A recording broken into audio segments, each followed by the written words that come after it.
जब सब्जी ले लेते हैं सारी, तो उसको ये बोलते हैं ना एंड में कि धनिया तो डाल दे फ्री का, या वो मिर्चे तो डाल दे फ्री की। बेकर्स डजन में क्या होता था कि वो जो बेकर्स के पास जाते थे ये अंग्रेज, और बेकर से कोई चीज ले लेते थे कि हाँ भाई 12 चीजें, एक डजन ये दे दो बिस्किट, तो वो गुडविल के चक्कर में एक और एक्स्ट्रा देता था। तो बेकर्स डजन क्या हुआ, 13 हो गए। ऐसा नहीं कि उसको गिनने नहीं आते थे, मतलब गुडविल के चक्कर में वो 13 कर देता था। हाँ, इसका मीनिंग वो 13 को बोल रहे हैं। अब सामने देखो इसका मीनिंग लिखा होगा। हाँ, वो अगर हम लोग डजन की बात करें तो डजन का मतलब तो 12 होता है ना, लेकिन बेकर्स डजन है ना, इसका मतलब हो जाएगा 13।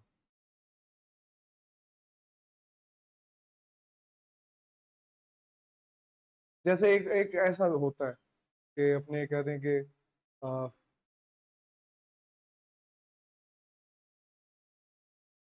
Month of Sundays. अब इसका मीनिंग क्या निकाले, अ मंथ ऑफ संडेज, इसका मतलब होता है अ वेरी लॉन्ग टाइम, जो कटता ही नहीं है। जैसे अगर अपने बात करें लॉकडाउन की, तो 3 महीने बाद लॉकडाउन निकालना मुश्किल हो गया था, जब बना बना के भी देख लिया सब कुछ, खा के देख लिया, सारे काम कर लिए।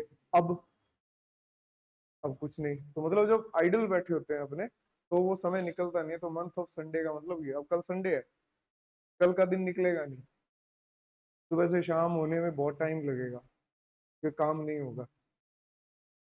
तो ये जैसे एक ऐसी इडियम होती है, मैं कहता हूँ इसके अंदर,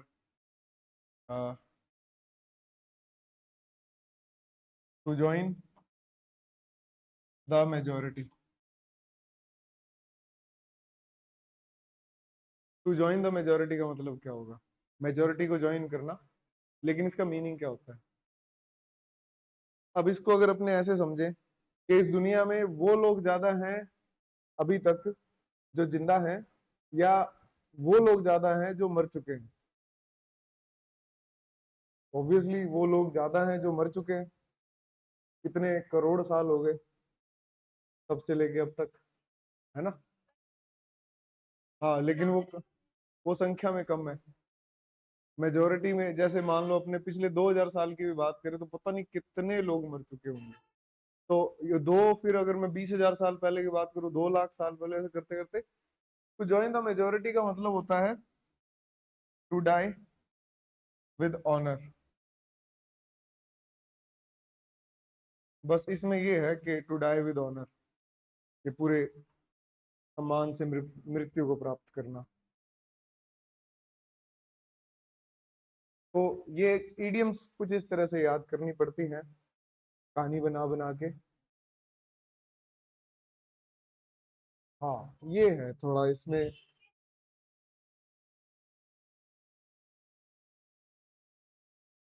हाँ, बस वो है ना, वो उसके आदत के हिसाब से डाल दिया, तो बेकर्स डजन।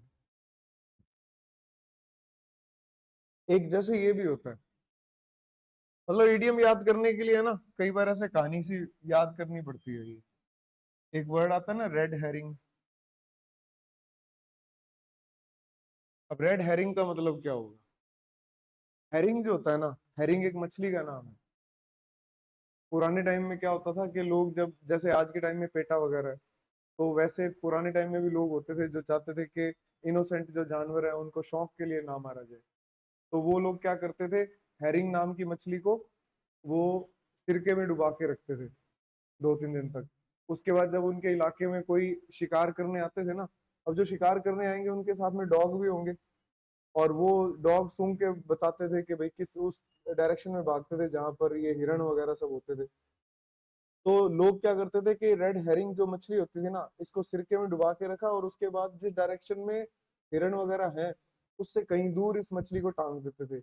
ये मछली ऐसी है कि ऑलरेडी इसमें बहुत स्मेल आती है, सिरके में और डुबाते थे तो ये फिर कई गुना बढ़ जाते थे। तो वो डॉग क्या होते थे कि उधर जाने की जगह उस फिश की तरफ बढ़ जाते थे। तो इसको बोला जाता था डिस्ट्रैक्शन।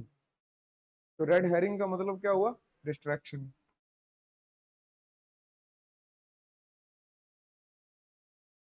ऐसे भी याद कर सकते हो, लेकिन ऐसे बहुत लंबा प्रोसीजर पड़ जाएगा। इतने नंबर की तो इंग्लिश आनी नहीं है जितने दिन इस पे लग जाएंगे। इससे अच्छा तो याद ही कर लेते हैं अपने।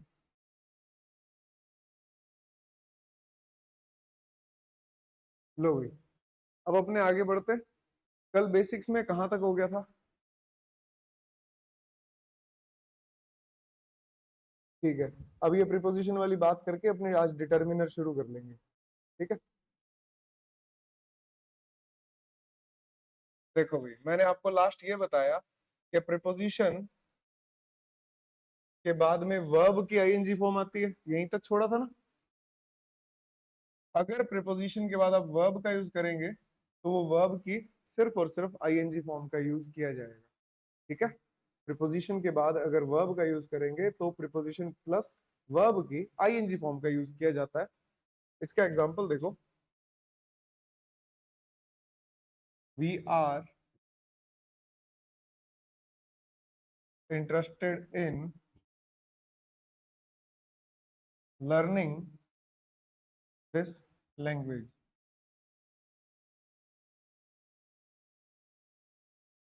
और देखते हैं,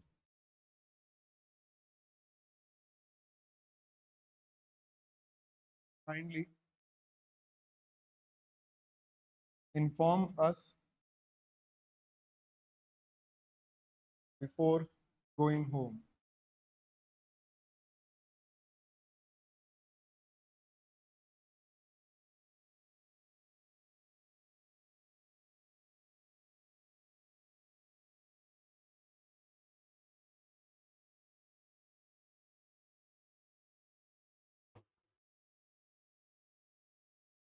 देखो,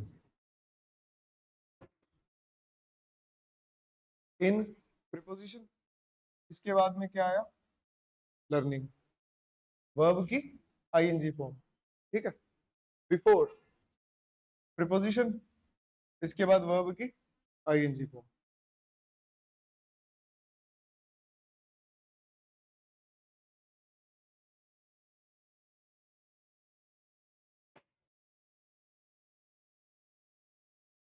अच्छा, एक चीज बताओ, आपको ये रूल करवा दिया था कि प्रीपोजिशन और उसका ऑब्जेक्ट दोनों मिलकर क्या बनाते हैं? ये नहीं बताया। ठीक है, ये और देख लेते हैं, फिर टॉपिक शुरू करते हैं। देखो, आपको ये तो पता लग गया कि प्रीपोजिशन के बाद में जो वर्ड आएगा वो क्या होगा, उसका ऑब्जेक्ट होगा, है ना। इसमें तो कोई डाउट नहीं है। और एक चीज बताऊं आपको बहुत इंपॉर्टेंट, कि जो प्रीपोजिशन प्लस उसका ऑब्जेक्ट होता है ना, ये एडवर्ब या फिर एडजेक्टिव का काम करता है। एडवर्ब का मतलब क्या हुआ, या मैं कह दूं एडवर्बियल, इसका मतलब क्या हुआ? कब, क्यों, कैसे, कहाँ, इसका जवाब देगा, बिल्कुल सही। एडजेक्टिव का मतलब कि ये व्हाट काइंड ऑफ का जवाब देगा। कब, क्यों, कैसे और कहाँ। और ये व्हाट काइंड ऑफ का जवाब देगा। एग्जाम्पल काफी सारे हमने देखे थे, दोबारा देख लेते हैं। जैसे अगर मैं लिखता हूं लुक एट हिम, तो मुझे ये बताओ, एट हिम जो है दोनों मिलकर आपको किस चीज का जवाब दे रहे हैं? लुक एट हिम किस चीज का जवाब देगा आपको? वेयर का। हाँ, कि कहाँ देखना है, उस तरफ देखना है, वेयर का जवाब हो गया।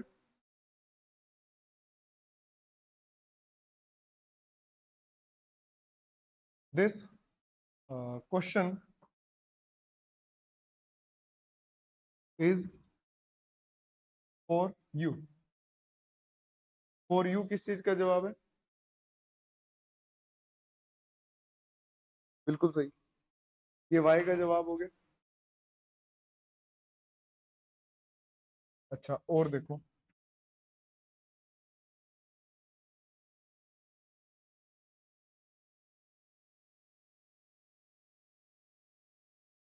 शी हैज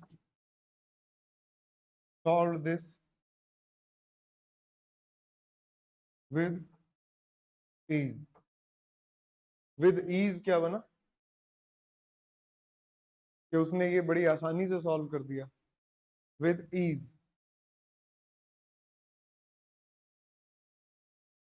उसने कैसे सॉल्व किया? आसानी से। तो ये मैनर का जवाब हो गया ना। देखो कैसे सॉल्व कर दिया, आसानी से, मैनर हो गया ये, ठीक है। एडजेक्टिव देख लो आप, नहीं वो इजी होता है, ये ईज है। इजी एडजेक्टिव होगा और ईज जो है वो नाउन हो जाएगा। देखना एक और सेंटेंस देखते हैं अपने। जैसे अगर मैं लिखूं यहाँ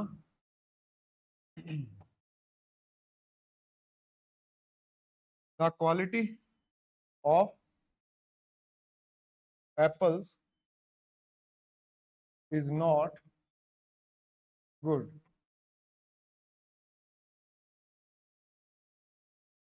ऑफ एप्पल्स जो है ना, वो यहाँ एडजेक्टिव है।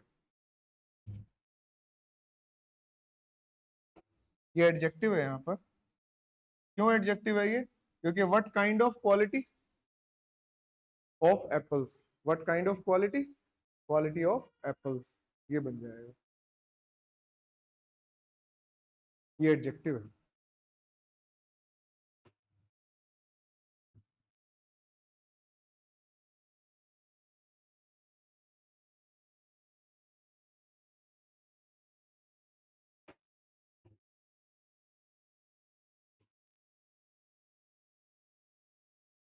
लिख लिया? कोई डाउट इसमें? कोई ऐसा पॉइंट जिसमें दिक्कत आई हो? बेसिक्स समझ आ गए आपको? अब एक सेंटेंस के अंदर आप एक एलिमेंट को पहचान सकते हो कि कौन सा वर्ड सेंटेंस में कौन सा पार्ट बना है, तो मतलब अब आप सेंटेंस को बना भी सकते हो।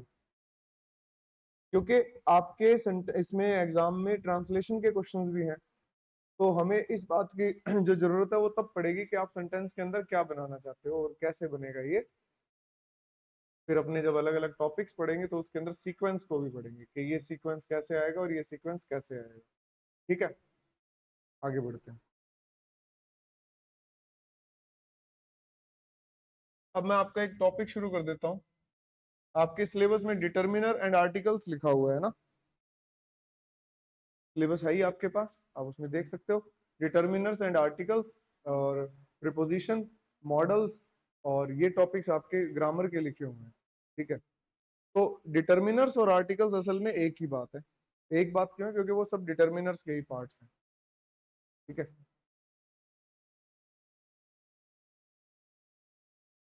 डिटर्मिनर एंड आर्टिकल्स, एडजेक्टिव लिखा है कहीं पर? एडजेक्टिव नहीं लिखा आपके। एडजेक्टिव एक अलग टॉपिक होता है, कुछ पॉइंट्स हैं लेकिन एडजेक्टिव के भी, मैं आपको वो भी करवा दूंगा। क्योंकि हमें कुछ पता नहीं है कि वो डिटर्मिनर के साथ साथ कहीं एडजेक्टिव भी ना दे दे, क्योंकि दोनों का काम सेम है ना, रूल्स अलग अलग हैं लेकिन काम सेम है। अपने दोनों को पढ़ देंगे। ठीक है, डिटर्मिनर में शुरू कर रहा हूं।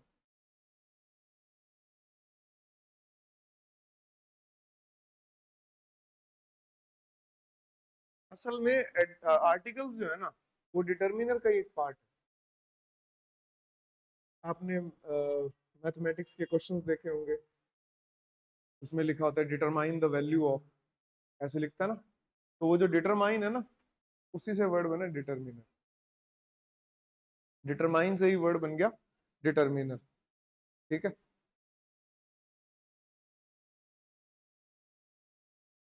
मतलब ज्ञात करना। ज्ञात करने का मतलब क्या हुआ कि ये जो डिटरमाइनर जो वर्ड है, ये किसी नाउन को क्वालिफाई करता है। क्वालिफाई करने से मेरा मतलब क्या है? देखो, अगर मैं लिखता हूं सम, many, any, article a, much, few, little, और ऑल, ऑल, अदर, अनदर,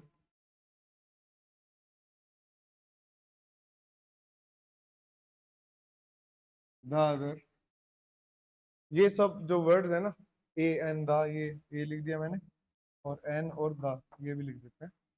और भी डिटर्मिनर्स होते हैं, this, that, these, those, possessive determiners भी होते हैं, my, your, their, his, her, its, ये सब डिटर्मिनर्स हैं। ठीक है, क्या आपको डिटर्मिनर और एडजेक्टिव में डिफरेंस पता है? या मैं पहले कह दूं कि इन दोनों की सिमिलैरिटी क्या है? सिमिलैरिटी की बात करते हैं। एडजेक्टिव आपने पढ़ा होगा, स्कूल टाइम में पढ़ा होगा। एडजेक्टिव जिसको हम लोग हिंदी में विशेषण कहते हैं, वो क्या करता है? विशेषता बताता है सिर्फ।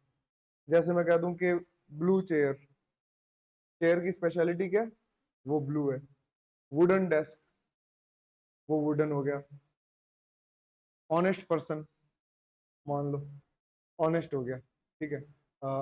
Hard working woman, hard working girl, ठीक है, हार्ड वर्किंग लेडी अपने ऐसे बोलते हैं ना, तो वो हार्ड वर्किंग क्या हुआ? एडजेक्टिव हो गया। ठीक है, ये समझ आया पॉइंट? हाँ। रेक्टेंगुलर रूम, रेक्टेंगुलर क्या हुआ? एडजेक्टिव हो गया, विशेषता होगी, बिल्कुल सही है, एडजेक्टिव हो गया। ठीक है। सिलेंड्रिकल पोल, विशेषता है। वुडन टेबल, अच्छा ये तो हो गया था ना। बाहर एक मेडिकल शॉप है, शॉप की स्पेशलिटी मेडिकल। ये सब वर्ड्स क्या हैं? विशेषता बताते हैं, एडजेक्टिव बताता है। क्या इनके बाद ऐसा फिक्स है कि नाउन प्लूरल आएगा या सिंगुलर आएगा?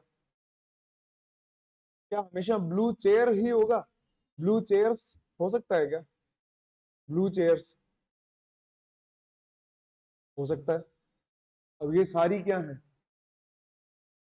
और चेयर बनेगा कि चेयर्स बनेगा? चेयर्स हो जाएगा, प्लूरल हो गया। वुडन डेस्क का वुडन डेस्क बन सकता है, या वुडन टेबल्स बन सकता है। तो एडजेक्टिव पर नाउन का सिंगुलर या प्लूरल होना यूजुअली डिपेंड नहीं करता। ठीक है, पॉइंट समझ आया ये वाला? डिटर्मिनर पर करता है। जैसे इनमें से कोई भी आप अपनी तरफ से आप बताओ कि कौन सा डिटर्मिनर उठाएं अपने। आर्टिकल ए या डिटर्मिनर ए। अ बॉय होता है या फिर अ बॉयज होता है? अ बॉय होता है, सिंगुलर हो गया। अच्छा, गुड बॉय होता है या गुड बॉयज होता है? दोनों ही हो सकते हैं। अच्छे लड़के भी तो हो सकते हैं कई, है ना? तो इस पे तो डिपेंड नहीं करता कि बॉय आएगा कि बॉयज आएगा, लेकिन डिटर्मिनर पर करता है। जैसे अगर मैं ये लिखूं, सम बॉय या सम बॉयज, कुछ लड़का आया था या कुछ लड़के आए थे? बॉयज आएगा, बिल्कुल सही है। कुछ लड़का आया था, कितना आया था? बर्थडे तक आया था? नहीं भाई, पूरा आया था। तो सम बॉय होगा कि बॉयज होगा? बॉयज होगा। तो इसके बाद में नाउन का प्लूरल होना फिक्स हुआ, काउंटेबल आया तो। ठीक है। अच्छा, आपको काउंटेबल अनकाउंटेबल नाउन का पता होगा। जिनको गिन सकते हैं वो काउंटेबल, जिनको नहीं गिन सकते वो अनकाउंटेबल। एग्जांपल्स?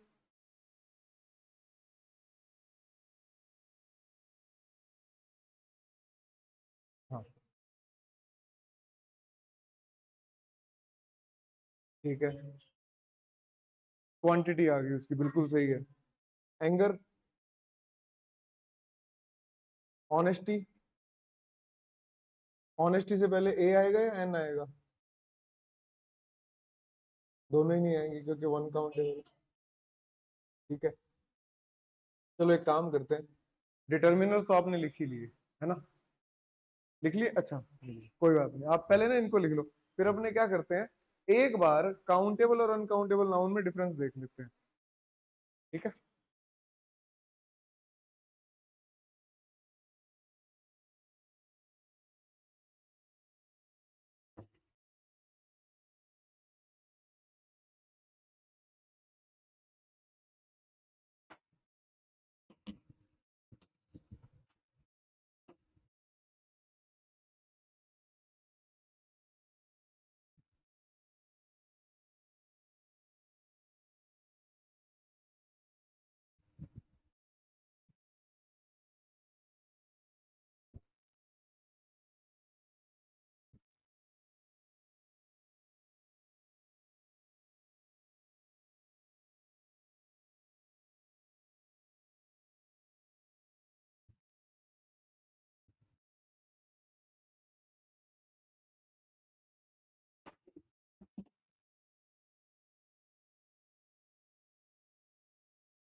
लिख लिया? ठीक है जी। अभी इनको शुरू कर देंगे अपने, लेकिन उससे पहले एक बार काउंटेबल और अनकाउंटेबल नाउन में डिफरेंस देखना जरूरी है।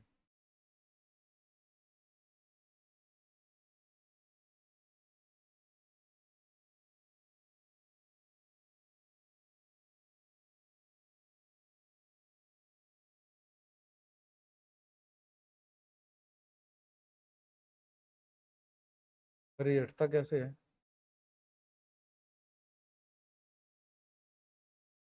ठीक है।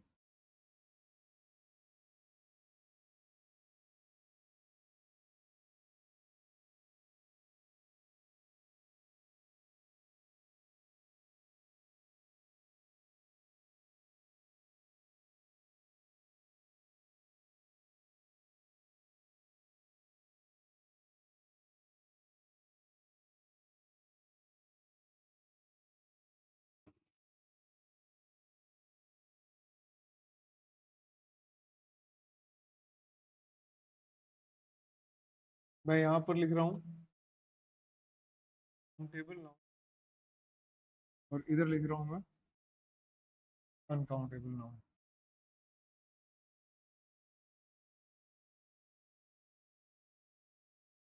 अनकाउंटेबल नाउन सबसे पहले अपने लिख लेते हैं एग्जाम्पल इनके।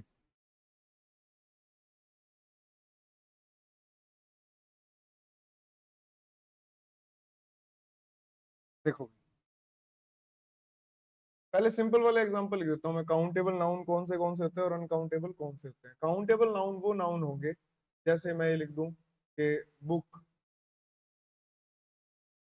चेयर, टेबल, और pen, boy, girl,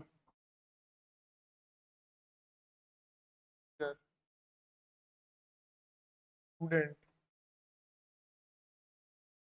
question, friend, bike, car, वगैरह वगैरह। कई सारे हो सकते हैं ऐसे। अनकाउंटेबल नाउन में कौन से आ जाते हैं वो देख लेते हैं।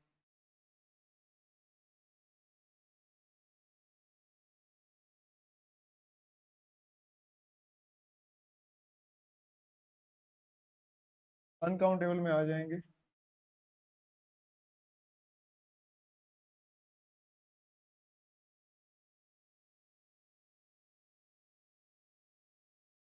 फिंगर, ऑनेस्टी, ब्रेवरी, लाफ्टर, और happiness, gold, silver, would, iron, glass, scenery, और ये सीनरी, सीनरी, ज्वेलरी, फर्नीचर,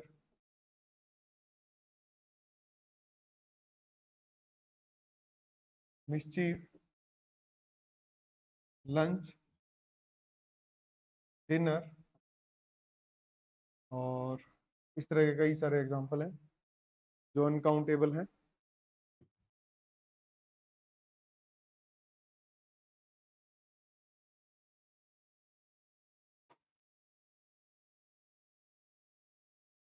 थोड़ा और इसको गहराई में देखें अगर हम, कि ये एग्जांपल थोड़े और अच्छे लेवल के कैसे बन सकते हैं। जैसे ये तो मान के चलो आपके तीसरी चौथी पांचवी क्लास के हो गए थोड़े से, ठीक है। अब थोड़े से बढ़िया एग्जांपल देखें। जैसे अगर मैं लिखूं स्टार। स्टार कैसा नाउन है? Countable uncountable? अनगिनत है। अनगिनत या इनफाइनाइट का मतलब क्या हुआ? कि जिनकी गिनती कभी भी खत्म नहीं होगी। इसका मतलब गिन तो सकते ही है। गिनना स्टार्ट तो कर ही सकते हैं। एक सब इंस्पेक्टर और एक सीआई, सब इंस्पेक्टर के कंधे पे 2 स्टार, कैसे बताए? गिन के। और सीआई के कंधे पे 3 स्टार, कैसे पता लगे? गिन के। सप्तऋषि मंडल में कितने तारे होते हैं? 7, कैसे बताए? गिन के। तो स्टार कैसा नाउन हुआ? काउंटेबल। ये काउंटेबल में आ जाएगा। ठीक है। हेयर कैसा नाउन हुआ? हाँ, हाँ, उसको काउंटेबल में रख सकते हैं। अनकाउंटेबल को काउंटेबल में नहीं रखना।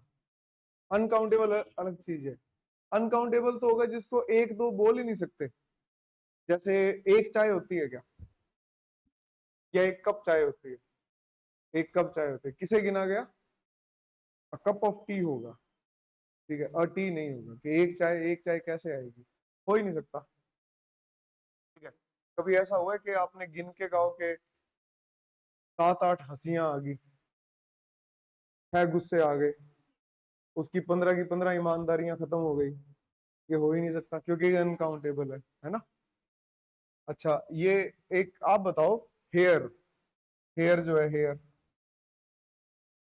ये काउंटेबल है अनकाउंटेबल? हेयर अनकाउंटेबल होगा। ठीक है जी। देखो, क्या है कि ये अनकाउंटेबल में इसलिए आते हैं, जैसे जिनके सोर्स एक ही जगह से हो ना, कि जैसे हेयर है, इनको प्लग किया जाता है, प्लग किया उसके बाद फिर आ गया, प्लग किया इसके बाद फिर आ गया, है ना।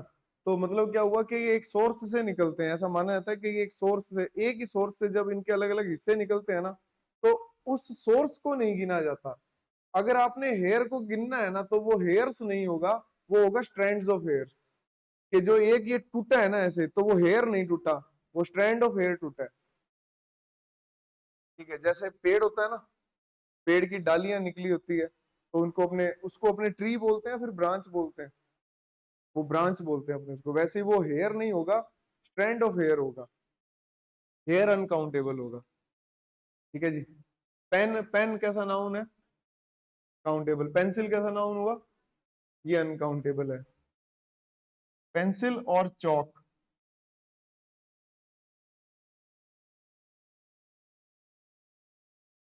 बिल्कुल, क्योंकि कंज्यूमेबल है। पेन कंज्यूमेबल होता है या इसकी इंक? तो इंक कैसा हुआ? अनकाउंटेबल।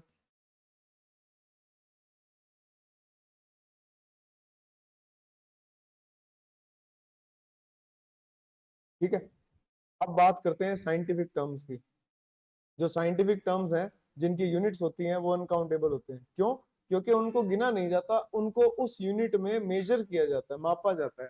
चीज को या तो मापा जाएगा, मेजर किया जाएगा, या फिर उसको गिना जाएगा, काउंट किया जाएगा। दो में से एक ही होगा, दोनों नहीं होंगे। ठीक है। अब जैसे मैं यहाँ लिख दूं, इसमें थोड़ा ऊपर लिख दूं कि इसको,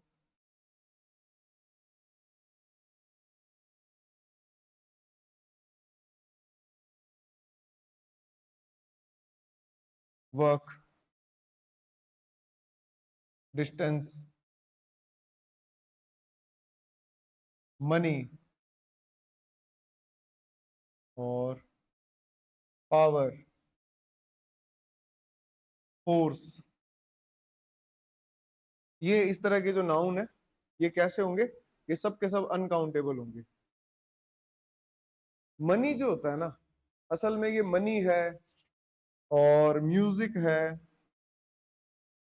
ठीक है, मैं बताता हूँ, इसमें ये मनी है, म्यूजिक है, और ये ज्वेलरी है, फर्नीचर है, सीनरी है, और मिसचीफ है, और भी कई सारे वर्ड्स हैं इसके जैसे। इनको बोलते हैं कंसेप्ट नाउन। कंसेप्ट नाउन का मतलब होता है जो खुद कुछ नहीं होता, लेकिन बहुत चीजों के बारे में बताता है। जैसे वो व्यक्ति जो सबका दोस्त होता है, असल में वो किसी का दोस्त नहीं होता। ये मैंने नहीं कहा, सुकरात ने कहा है। तो वैसे ही कंसेप्ट नाउन है कि वो नाउन जो सबके बारे में बताता है, वो खुद कुछ नहीं होता। क्या आपने कभी ज्वेलरी देखी है? ये अपने पढ़ा होगा आपने, टिड्डी बड़को, गोफन, और ये सब ये ज्वेलरी है, या फिर अलग अलग पार्ट्स में पहने जाने वाले हैं ये? जैसे आप ऐसे कहोगे वो चेन है, नेकलेस है आपका, या फिर वो ज्वेलरी है? चेन है वो, ईयर रिंग, इन सबको मिला के क्या बनेगा? वो ज्वेलरी बनेगा। क्या दुकान पे जाके बोलते हैं अपने एक ज्वेलरी देना? फर्नीचर देखा है? फर्नीचर कैसे बना? क्या दुकान पे जाके कहेंगे भाई साहब एक फर्नीचर दे दो? क्या अपने चेयर दे दो, टेबल दे दो? इन सबको मिला के क्या बनता है? इन सबको मिला के फर्नीचर बनता है। म्यूजिक है, म्यूजिक के अंदर अलग अलग आवाज, अलग अलग साउंड, अलग अलग इंस्ट्रूमेंट होते हैं, तब जाके वो एक म्यूजिक बनता है। ठीक वैसे ही मनी है ना, जो मनी, वो मनी दिखती है क्या? करेंसी दिखती है। करेंसी जो है ना, रुपीज जो है, डॉलर, पौंड्स, येन, रूबल वगैरह, ये सब क्या है? ये काउंटेबल नाउन है। मनी अनकाउंटेबल नाउन है। अनकाउंटेबल नाउन होने का मतलब क्या हुआ? धन है, इसका मतलब धन है, धन संपत्ति। अब मान लो किसी के पास में 6 प्लॉट है गोल बाजार में, ठीक है, और किसी के पास में कैश 1 करोड़ रुपए है, तो ज्यादा धन किसके पास है? प्लॉट वाले के पास। लेकिन ज्यादा करेंसी किसके पास है? तो ये फर्क है। और जिसकी यूनिट होती है ना, जिसकी यूनिट होती है, वो अनकाउंटेबल होता है।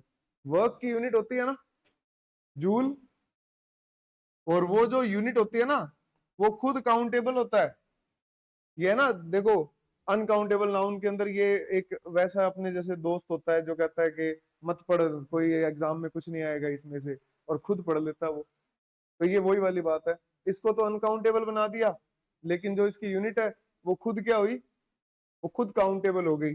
Joule, kilometres, miles.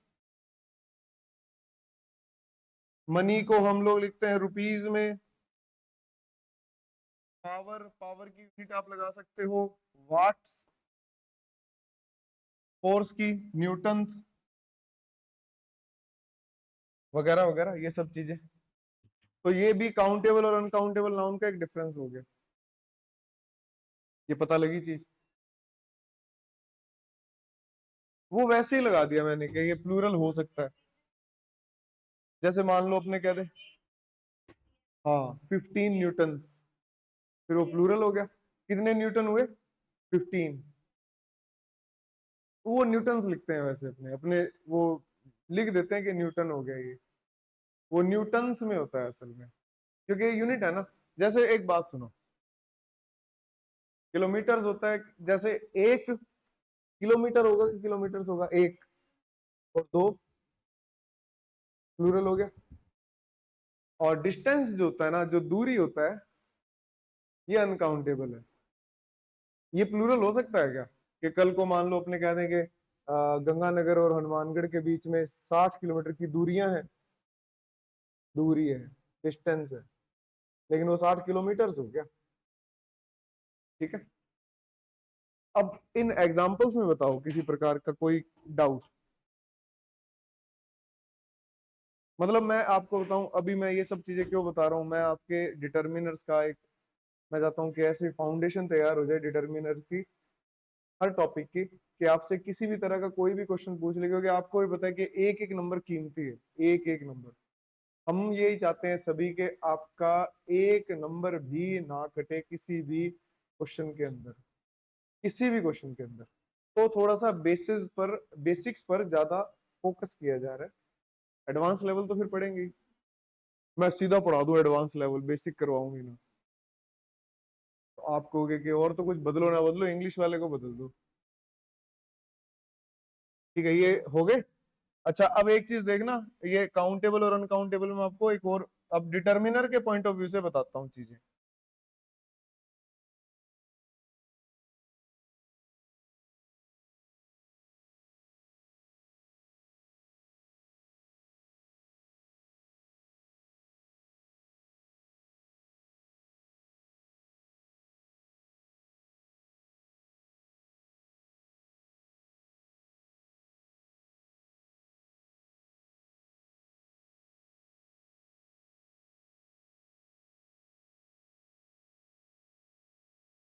रेडी बन गई?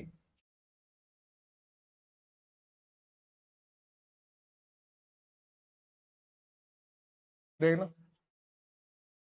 काउंटेबल नाउन और अनकाउंटेबल नाउन के साथ यूज होने वाले डिटर्मिनर्स कौन से हैं। यहाँ पर मैं लिख देता हूँ काउंटेबल नाउन और यहाँ पर मैं लिख देता हूँ अनकाउंटेबल नाउन।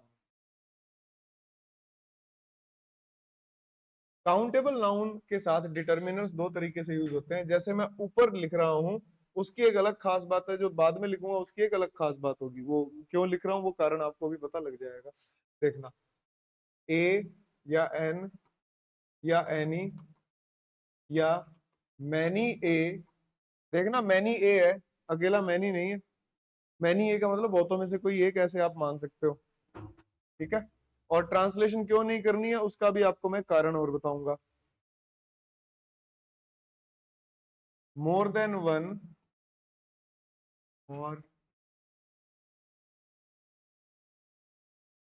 चलो एक बार ये लिख लेते हैं अपने, a an any, many a, more than one.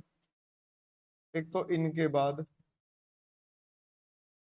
बाद में काउंटेबल नाउन आएगा सिंगुलर।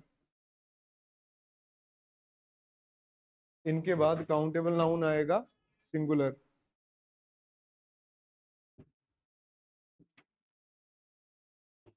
और फिर देखते हैं, मैं यहां पर लिख देता हूँ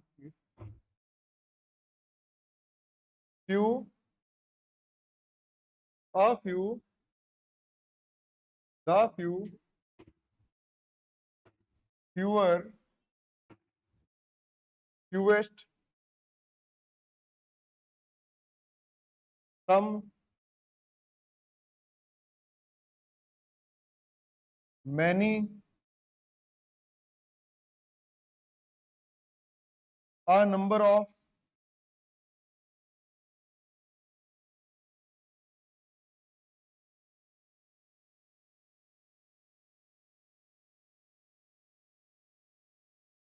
ये आपको दिख रहा है इधर वाला के नीचे?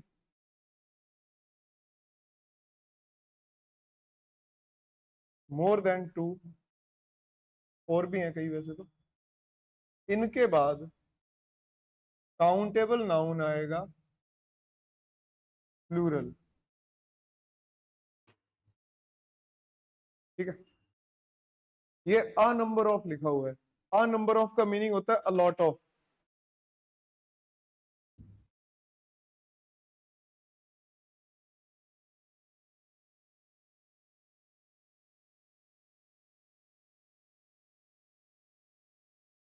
लिख लिए? अच्छा, मेरे से पहले लिख लिया। ठीक है।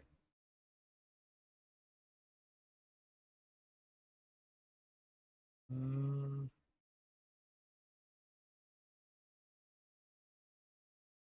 देखो, अनकाउंटेबल नाउन, मच,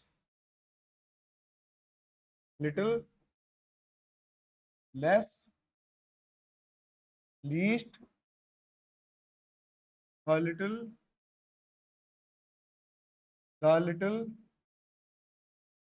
और फिर से दो इसमें रिपीट होंगे, कम और any, quantity of,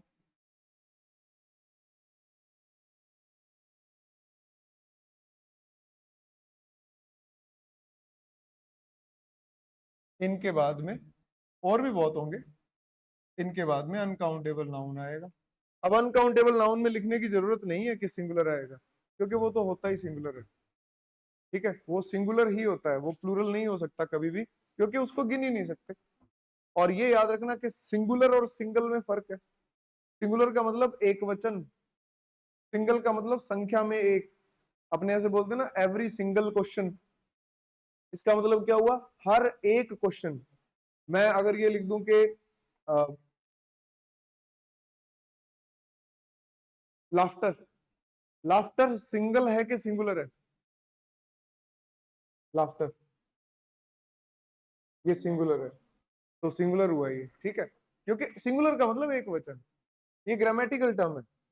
uncountable noun जो होते हैं वो ग्रामेटिकल टर्म्स होती हैं, और उसका मतलब वो सिंगुलर होता है। सिंगुलर मतलब एक वचन है। असल में ना, अपने आगे चल के पढ़ेंगे, जैसे हिंदी के अंदर एक वचन, द्विवचन, बहुवचन होता है, तो इंग्लिश के अंदर भी द्विवचन होता है। अंग्रेजों ने बताया नहीं हमें, लेकिन उन्हें पता नहीं था कि 75 साल बाद कोई ना कोई ढूंढ लेगा। तो आपको ऐसे कई वर्ड्स बताऊंगा जिसके अंदर सिर्फ दो का ही यूज होता है। हालांकि आपको ऑलरेडी पता है, मैं जैसे कह दूं आइदर और नाइदर, दो के लिए आते हैं, दो से ज्यादा के लिए, दो के लिए, आइदर और नाइदर दो के लिए, बोथ दो के लिए, यही पॉइंट है। ये भी डिटर्मिनर्स का काम करते हैं। दो के लिए बिल्कुल सही है। बिटवीन, प्रीपोजिशन, ये प्रीपोजिशन होती है जो दो के लिए यूज होती है। दो से ज्यादा के लिए अमंग हो जाता है। ईच अदर, दो के लिए। वन अनदर, दो से ज्यादा के लिए। वन अनदर, दो से ज्यादा के लिए। आपने सुना ही होगा ये ईच अदर जो होता है। अपने कई बार वो फेसबुक वगैरह पे कमेंट कर देते हैं, किसी दोस्त की शादी होती है, मेड फॉर ईच अदर। कितने लोग हैं टोटल? वो दो, तो ईच अदर लिख दिया। आप उसे एग्जांपल से याद रख सकते हो। वन अनदर लिखते ही ब्लॉक कर देगा वो। ठीक है। तो ये वाले पॉइंट्स इसके अंदर आगे काउंटेबल नाउन, देखो ये वाले काउंटेबल नाउन जो है ना, इन डिटर्मिनर्स के बाद में काउंटेबल नाउन कैसे आएंगे? सिंगुलर। अब देखना, एक मैंने पॉइंट बोला आपको कि ट्रांसलेशन नहीं करनी। मोर देन वन को हिंदी में क्या कहते हैं? एक से ज्यादा। एक से ज्यादा काउंटेबल नाउन क्या होगा? दो, तीन, चार, पांच, प्लूरल होगा ना। अगर ऐसे बोले अपने, more than one students were there, अगर ट्रांसलेशन करना, अगर मान लो ऐसे करके अपने करेंगे, एक से ज्यादा, एक से ज्यादा मतलब दो तीन तो होंगे, और दो तीन होंगे तो फिर मतलब स्टूडेंट्स आएगा। गलत है। मोर देन वन के बाद नाउन सिंगुलर आएगा। पता है क्यों? वन, वन के बाद में नाउन कैसा आता है हमेशा? तो ये इस रूल को फॉलो करेगा। है, वन ही बता रहा है।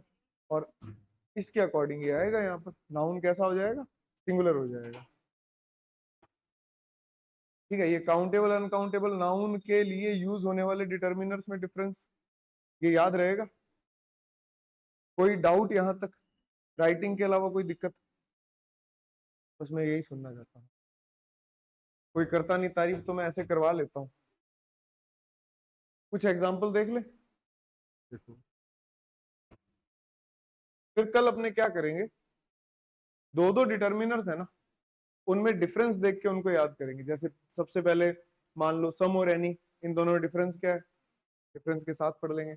और प्योर लिटिल, ऑल और वॉल, ऐसे जो दो दो डिटर्मिनर्स हैं उनको पढ़ लेंगे एक साथ। मैं आपको कुछ एक एग्जांपल लिखवा देता हूँ। जैसे some topics are not worthy to learn.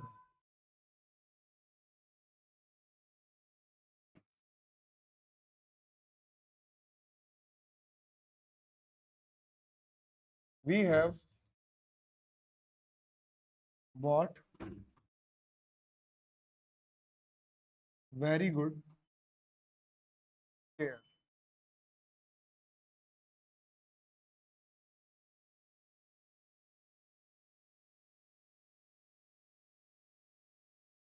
There are good some questions for you.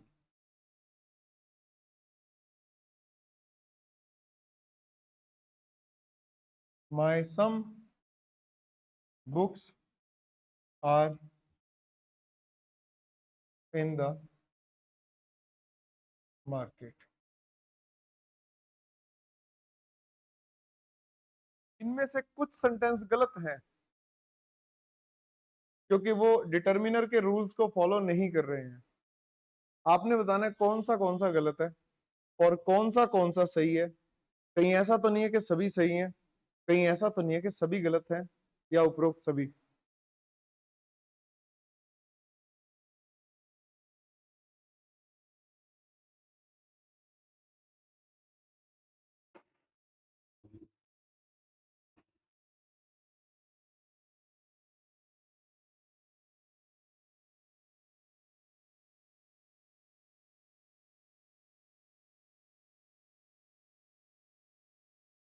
देखें, फर्स्ट देखो, some topics are not worthy to learn. ये सही है। सम के बाद क्या आ गया? टॉपिक्स। टॉपिक्स प्लूरल आया क्योंकि टॉपिक्स क्या है? काउंटेबल नाउन है।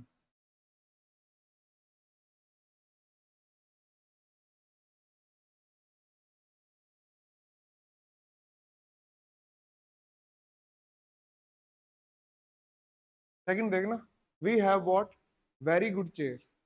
चेयर कैसा नाउन है? सिंगुलर के प्लूरल? चेयर सिंगुलर है ना।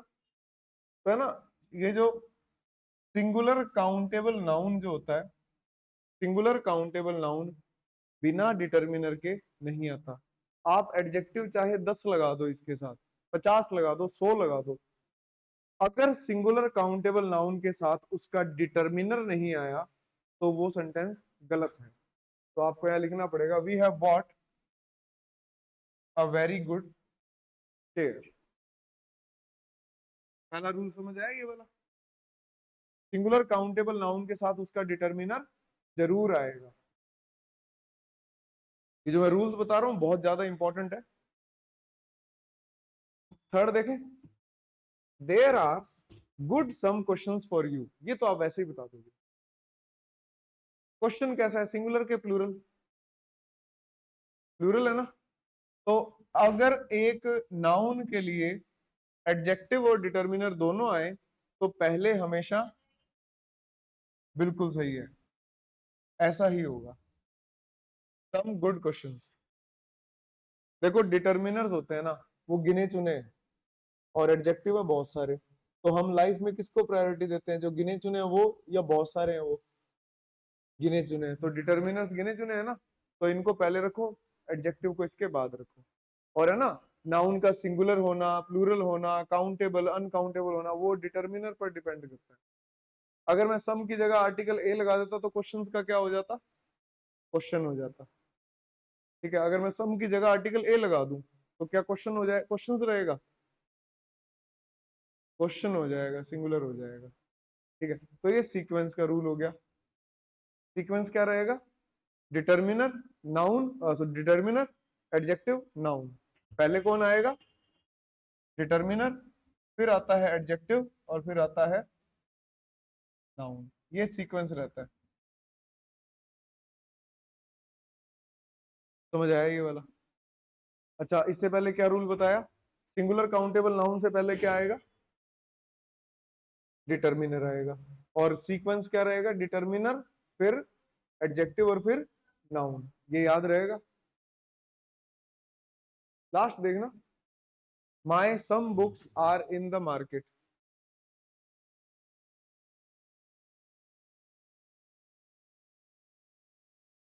एग्जैक्टली यही है। क्यों?